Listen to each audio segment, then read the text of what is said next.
And lo, as Moses carried down the tablets from the mount, he was met with a roar, a voice that reminded him from the bush. Come back, sir, there is one more commandment that you have forgotten. There are 11. Moses looked confused. He went back to the bush and said, Bush, what is it? What is it that you require of me? What is the 11th commandment? And the bush roared and he said, Tyler Perry must make as many movies as humanly possible in any given span of time, regardless of quality. I'm only here for quantity. Not understanding who Tyler Perry was, they left it off. And that is how the 11th commandment never came to be. But we're back. I'm John Stark from MacMovieGuy.com, your favorite blind film critic, and we're going to talk about Joe's College Road Trip, which is the, 174th Tyler Perry movie? I have no idea at this point, nor do I care. Slow down. It's not that I don't like you, it's that you're making like 4 films a year, and no one can keep up at this pace and also actually create quality work. It's impossible. There's a reason why Scorsese and Spielberg and Spike Lee and I don't know, pick a Christopher Nolan, pick any sort of lauded director, why they don't put 4 films out every single year. Every once in a while, you get some sort of weird gambit where you get a director who happens to have 2 films in the same year, and you're like, oh my god, how did that happen? But not 4. We don't get 4 films in the same year. If memory serves me correctly, we only had 2 Richard Linklater films last year, not 4. All right, so Joe's College Road Trip is back. It's on Netflix. It has audio description. Sri Gordon is back doing the narration because she's actually pretty excellent on Tyler Perry movies. That's the thing about Tyler Perry movies is that like most of the time they have really good audio description. It is you're kind of starting to kind of not feel that way, like because um, I think with the Medea comedies, there's a lot of physical comedy that's happening, but he won't fuck up, so we end up missing a lot of the physical comedy because there's no way to get it in there. But the Tyler Perry erotic dramas that he seems to want to make now are are really well described. Mea culpa. I'll always remember that really had excellent audio description. So I don't know, just but yeah, this one's okay. I mean, I love Sri, but it's not her fault because she's just the narrator. She does a really lovely job on Tyler Perry's movies. But yeah, it's there are definitely times where you're like, something's definitely happening here, but we don't have time to explain it, I guess. So, what is this movie? My God. Okay, so Tyler Perry's Brian character, who, if you haven't been keeping up on the Medea franchise, binge watch immediately, sir, because there's so much that you've missed. Quality, quality work here. I realize that the irony here of being like I commenting on Tyler Perry movies, although I also watch black critics do the same thing and they're kind of over it as well. So I'm not really sure who his audience is anymore. Um, and I think I might surprise you with some things I'm going to say more so than anything else. Anyway, um, so coming off of what I thought was, as a punishment to him, I didn't even review Finding Joy. Like, Medea's Destination Wedding was one of my 2 worst films of last year. That and War of the Worlds I had at the bottom. I was like, those are the 2 worst things that I saw in 2025, hands down. And so the fact that we're returning this quickly to this franchise and Medea's in another film, she's in this, by the way. I know it says Joe's College, but Medea is, of course, here because Tyler Perry will never pass up a chance to be in drag. Ever. He probably just does it freely and just around the house. Just dresses up as Medea while cooking. It's like, I'm going to cook a meal. Medea style! uh, so Brian's really excited because his kid, BJ or BK or KD or I don't know, Urkel, um, is finally graduating from this rich private school that he's been paying for. Um, And I'm just gonna we're gonna just run through this plot real quick because there is a lot of like tangential stuff that can come back to. Basically, his kid has white friends and they all want to go to Pepperdine, and Brian's like, ah, why? What's up? What's wrong with Morehouse? Why don't you want to go to an HBCU? And his kid's like, what is an HBCU and why does it need? You don't see white colleges. And his dad's like, ah. So he goes and he has a conversation with Medea and Joe, and they're like, boy, y'all, you gotta spank that kid, knock him upside the head. It's not a very productive conversation, but his son is so obnoxious that it just takes a while for Tyler Perry's Brian, who's like I guess the normal one here, to figure out what to do. But he talks a lot about how he feels like he was abused as a kid by Medea and Joe, and the things that they used to do to him, and he wanted to raise his kid differently, which I guess he succeeded in. But it's sort of like whisper and scream, and somewhere in the middle is Brian, and it's kind of like, how is he so normal in all of this? Because his kid is Urkel 2.0, and his parents are caricatures of people who don't actually exist, but we think exist, that Tyler Perry thinks exist. Tyler Perry thinks these people are around all the time. Like, he just interacts with people like Medea and Joe on like a daily basis. I don't think he's ever interacted with anybody like Medea and Joe.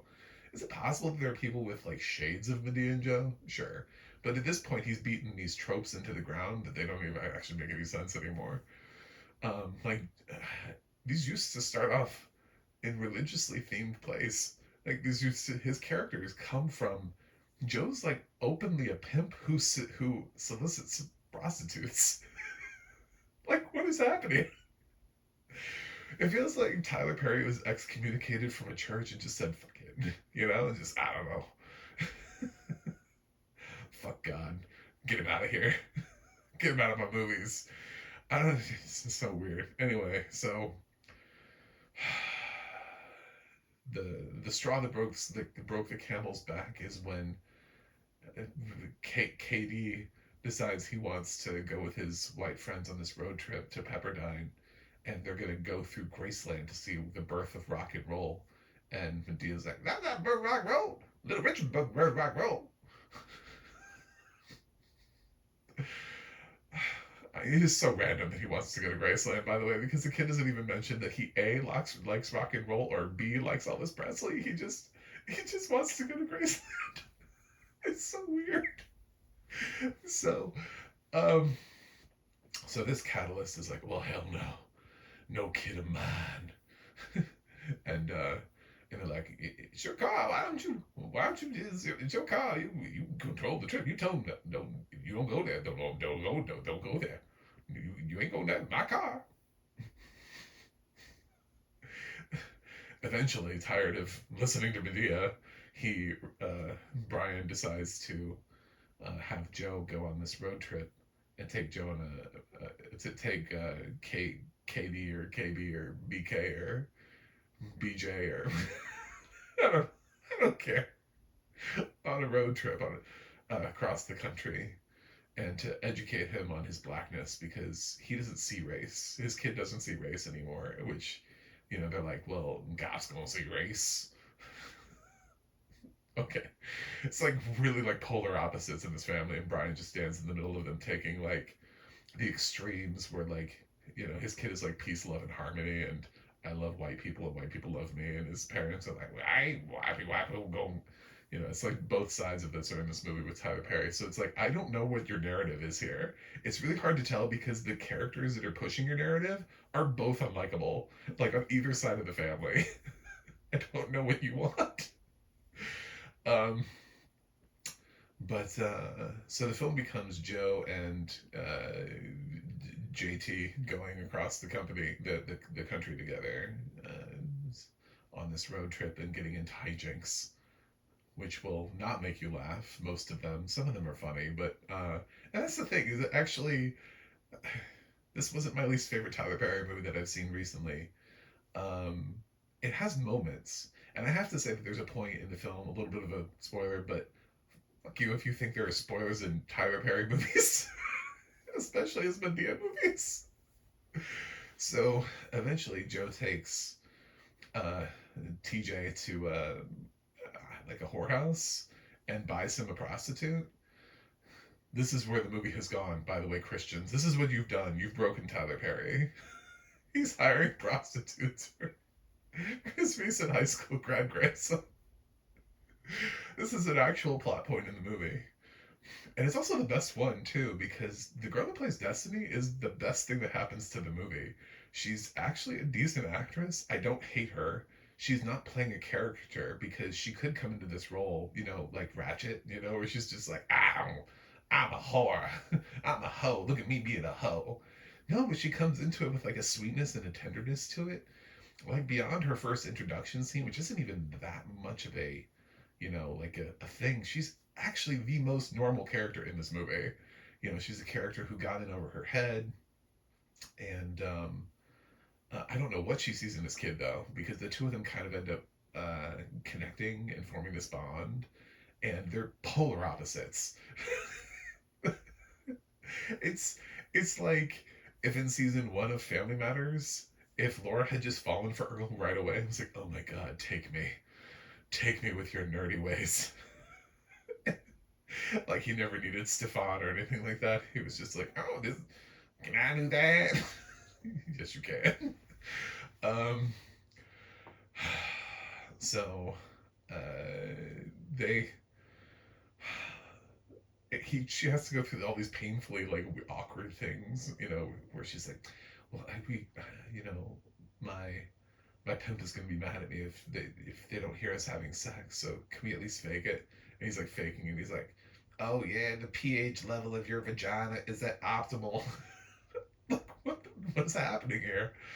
Um, but yeah, he ends up rescuing her. That's a spoiler. And taking her and hiding her in the trunk of the car, which kind of sucks because he also gets into like a car accident, and I was like, that's not a good place to be in a car accident. But we skip over that because Tyler Perry has amnesia. He hits his head real hard while he's writing every single one of his screenplays, so that none of them ever make any sense. I'm like, there's a girl in the trunk of the car. And some really awful jokes, by the way. Like, Joe, Joe can smell that she's like he before he opens the trunk of the car, he can smell that she's menstruating. And like what day of menstruation?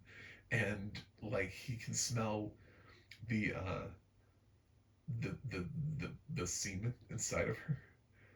I'm not kidding. These are real jokes. Seriously, Christians, what have you done to Tyler Perry? What did you do? You broke this man. This man used to talk about Jesus all the time. This man came out of church plays. And now he has a character who's like telling the semen that's inside of a whore to swim away. What is happening in this world? He absolutely takes advantage of a glory hole, by the way. So in case we're wondering which way Joe leans, he leans into glory holes. That's a fun scene in the movie where his dumbass grandson goes into a bathroom so he can do his skincare routine. This fucking kid, man. And Joe sticks his dick into a glory hole, and that happens. It says it's a penis dryer, and yep, yep. Oh, he also definitely had sex with a prostitute back there too. So I don't know how Medea feels about all this stuff, but whatever. But eventually, some stuff happens, and of course, because he rescued Destiny, that means her pimp is angry. But he also gets abandoned by Joe because part of this is like Brian told KJ to go on the trip because Joe was dying. It was I don't know, something stupid that comes back around later on and causes Joe to like leave them on the side of the road, and they call Brian, which he's some vague job in the government which allows him the ability to like summon people to like do things like trace this phone number. What do you do? um So anyway, Destiny's great. The actress who played Destiny, I actually loved her performance in this, which is one of the redemptive qualities of the film. I also didn't hate every single joke. It has some decent jokes to it. The film has something to say. unlike Medea's Destination Wedding, which had nothing to say. So, I mean, we're moving in the right direction. Medea's Destination Wedding was like if Tyler Perry had shit vomited and urinated into a pot and then presented it as something. It was like, here, you want this? No, no one wants that. What is this? This is gross. This is terrible. Uh, no, there are a couple jokes that land. There are a couple jokes that work. If you can get over the absurdity of all of it and the strong, like everybody's on like these like the farthest reaches of society, right? Like none of these are real people, and they're all like on this road trip together. If you can get over that the normal characters are like the ones that don't get screen time. Brian and Destiny are probably the most normal characters we have in the whole thing, and they don't really get a lot of screen time. I mean, Destiny does once she gets introduced, but you have to wait like halfway through the film for her to even show up. Brian spends a lot of time like being kind of like a I don't know, like wallpaper. Like he has like no personality. He's like intentionally the straight man, the straightest of straight men, just so that he could just be there and just be like, "Hi, I'm Brian. What do you think we should do?" Okay, I don't agree with that, but yeah, he has nothing to say or offer to this film. He's just there. And the funny thing is that you can actually hear his voice. The problem is he's actually is when he's talking to himself, which happens in any scene where he is himself as Brian and Medea and Joe, which happens a couple times. You can hear his voice. Like he's not really doing that good of a job of masking it. Like I can hear his voice in all three characters and know that it's him. I feel like I feel like Tyler Perry in his more formative years before he really broke out watched The Nutty Professor and was like, oh my god, with Eddie Murphy. I was like, oh my god, I have to do that. You mean I can get paid to wear women's clothes and people will think that's funny and I can make jokes out of it? Wait, I can be like a whole family? I can do all of that? That's amazing. I'm going to do that for the rest of my life. And he's done it for the rest of his life. Eddie Murphy did it for 2 movies. Tyler Perry's done it for his entire life. Just the whole time. So, there are drag queens who haven't been as much drag as Tyler has in his lifetime. So, I, it's not that funny, but it's better than Destination Wedding. It was better than some other films that I've seen of his recently. Like, I'm trying to think. Duplicity is kind of hot ass. Divorce in the Black kind of was crazy shit. I mean, that beginning sequence in Divorce in the Black is legendary. I'm never gonna forget that. Where they like go and grab the casket. That is so random. It is so bizarre. It's bonkers. It's actually one of the better films of his that's in the still sucks lane. It's not a good film. Tyler Perry struggles to make good movies because he can't focus on them. So he lets things happen without really ever checking them. And then his films end up sort of directionless to where like he has a voice. There's clearly something he wants to say here about race, but I'm not really sure what that is because he gets so kind of lost in these characters that nobody wants to be like. Nobody wants to be either of these characters. There isn't a strong representation. There isn't like anybody sitting in the audience going, "Yeah, yeah, that Joe, man, he's great. He's what a role model." So his opinions on blackness are not necessarily, I don't think, bleeding down into the next generation who are hearing him going, "I look up to this man." And at the same time, on the other side, you've got Mr. Skincare has to stop at a truck stop to exfoliate. And it's like he's a poor representation of the future of blackness, right? So it's like the character that meets in the middle is Brian, but he's also a character that nobody wants to talk about or celebrate. Brian is normal. Brian is what people can find. You know what I'm saying? Like he just is. He just is. Like he doesn't have any weird quirks to his personality. He has a job, he has a life, he has a house, he has a family, he's aware of his blackness, he knows his history, but he's not offensive about it. You know, like he has everything that he could possibly want. So Tyler wrote a character who perfectly represents everything he wants to represent, but refuses to use Brian in any meaningful way possible, and lets the two characters that are on either side of the argument on the farthest. Oh God, it would be like if AOC and Marjorie Taylor Greene were the only two politicians that you ever heard speak, like on completely on either side of the aisle. Like I mean, for the people who are on those sides, it's like great, but for everybody else who's like, is there anything else in between? Is there? Does there? It's like, I mean, I see some things and I agree with the kid on. I see some things where Joe, brings up about making sure that because it is kind of ridiculous that his the kids take on blackness, that he just thinks like racism is over and that doesn't exist anymore. And tells blackness says black people should get over slavery. It feels like Tyler Perry's working out a lot of shit in this movie, but he didn't really know what he was working out. Like this is a film that's like therapy for him, but he hasn't really cohesively worked it out himself. Like he's still in the angry shouting at the wind phase, but he turned that into a movie. And it's a little disjointed, it's a little clunky, but it's actually better than a lot of the things he's made more recently because it actually has a point and it has purpose. There's actually something in there. There's a spark of life. There's a spark of like Tyler Perry woke up this morning with an idea and a concept, and he actually did something with it. So while I'm still rotten on this movie, I want to be very clear and say this is better than I think everything else he put out last year except for Straw, which was made better because of the wonderful Taraji P. Henson, who is a godsend to Tyler Perry. Um, but yeah, the other three movies last year, yeah, this is better than than those. So I didn't hate this as much. I think I've seen other Medea movies too, where I just kind of like, I don't, this isn't great. This is not. I know I've seen other Tyler Perry movies without Medea that I didn't like. I think his show Beauty in Black is a hot ass mess. Uh, you know, the girl that plays Destiny is apparently on Beauty in Black. Hopefully, this is a better role for her. I'd love to be able to see her get other things.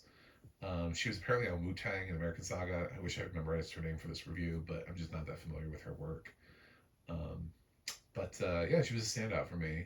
And the fact that there's a standout in a Tyler Perry movie and it's not an A-lister, because Tyler Perry has this little like stable of actors who are massively mediocre in terms of their talent, that he kind of like rotates into these roles. So it's really hard for one of them to ever pop.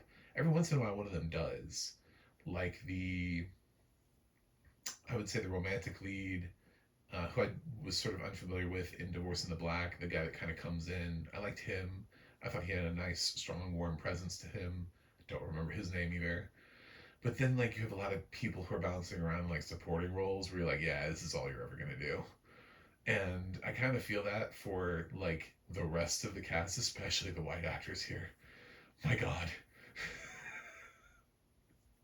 Every white character here is just so obnoxious. Like, so obnoxious. I get it, Tyler. We're obnoxious people, and we don't like your movies.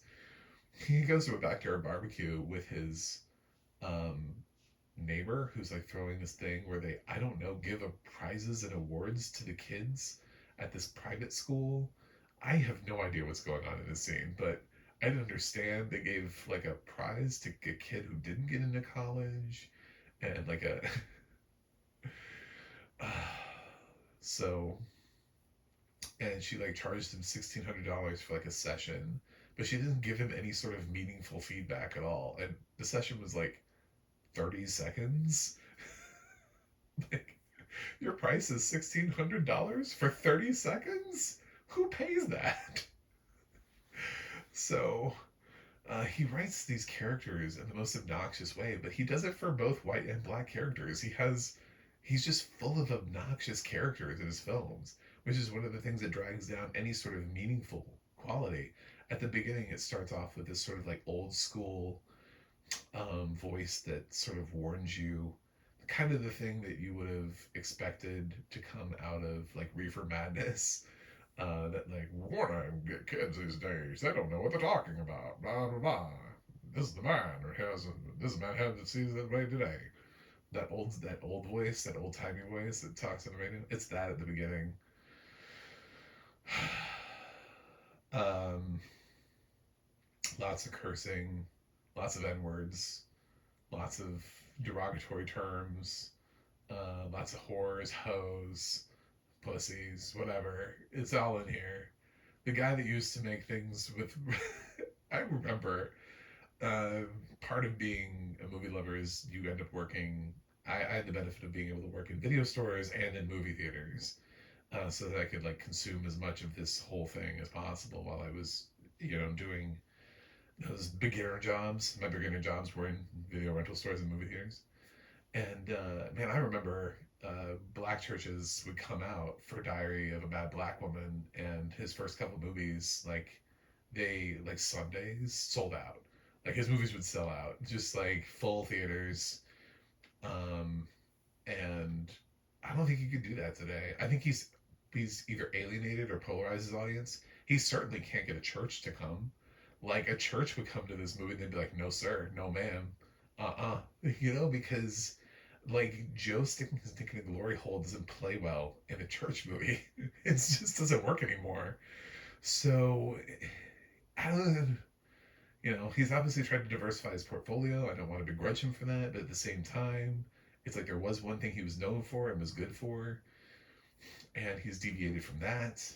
So I don't know anymore. I never really thought he was particularly funny as a comedian. I thought what he was good at was occasionally he was giving an actress a platform to tell a great story, and he's highlighted so many great actresses and performers over the years, from all the way starting back with Kimberly Elise in Diary of a Mad Black Woman, Keke Palmer, Taraji P. Henson. Like he has given actresses the space that they need. Gabrielle Union. Um, to really find these roles in films that support them. He kind of has lost that way, and he kind of keeps forcing Medea in there, like whether it makes sense or not. And like she's this icon, right? That she draws people in no matter what. I don't know. I can't imagine this late in the game that anybody still cares. That it's still like oh yeah, it's a Medea movie. Super excited because his quality wanes so much. He doesn't focus on making. There's been more Medea movies than there has been like Mission Impossible movies. Than there has been, like all these other franchises. There's more Medea movies than there are Fast and Furious movies. Like Vin Diesel has had less family than Medea has. So I don't know. But I do want to give credit where credit is due. It's an improvement upon several of his films in the past. It is not as good as Straw, which is, I think, my only positive fresh review for a Tyler Perry movie. Um, and that still has a problematic film. It's just powered by Taraji's performance, which is kind of incredible. And the fact that he also got Sherry Shepherd to act, like, who saw that coming? I didn't. Um, so yeah, there are pluses and minuses to this, and this is way better than Destination Wedding. So if I'm going to shit on a Tyler Perry movie this year, it's not going to be this film. However, it's still rotten. This is still not a film I would recommend to anybody. It's still not a film that I would like, that I liked or enjoyed. It's a film that I enjoyed more, but it's a film that has a lot of crap that just drags it down. It's like unnecessary. I think this is a film that has enough going for it that if he did make one film a year and actually went back and did a second pass on the film, actually took time in the editing room to think to himself, does this work? Is this funny? Ran it in front of a test audience. He might have gotten something out of this. He might have gotten something out of this. Maybe. Um, it's not nearly as hollow and soulless as Destination Wedding was, where it has no purpose, no point. There's no message. There's no nothing in that film. This one has something going on. He's just not really sure how to deliver it to you. So, anyway, that being said, considering I gave Destination Wedding a 1 out of 10, the fact that I'm giving Joe's College Road Trip a 4.5 out of 10 is a massive improvement. It still seems like a low score, but take the win where you can get one, bro. Take the win where you can get one. Um, I I don't mind the messaging. I actually wish he had worked stronger at it. I don't know that Tyler Perry is the person to have the best conversations on race, and I think he needs to work harder to make sure he's landing them and not. And he should have used Brian a little bit more in those conversations instead of leaving it to the two characters he was using as punchlines. Because one way or the other, they're the punchlines, they're the jokes, they're the gags.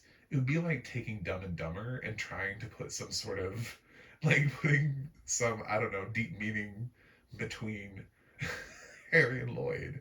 Like, you can't really do that because they're not going to have messaging in that. you know, you can't have them also try to navigate some sort of serious topic. It's just, but that's kind of what he's trying to do here. And it doesn't really work. I like the attempt. I appreciate the attempt because it means that he's actually making films for a purpose. But at the same time, this is a film that really needed to marinate a little bit more than he was willing to let it marinate because, my God, he has to make a film every 3 months. So he's probably shooting a film right now as I'm speaking, and it's probably coming out later this year. So I don't think these films have a large post production time period. Thanks for watching. Thanks for subscribing, and I'll see you guys on the other side.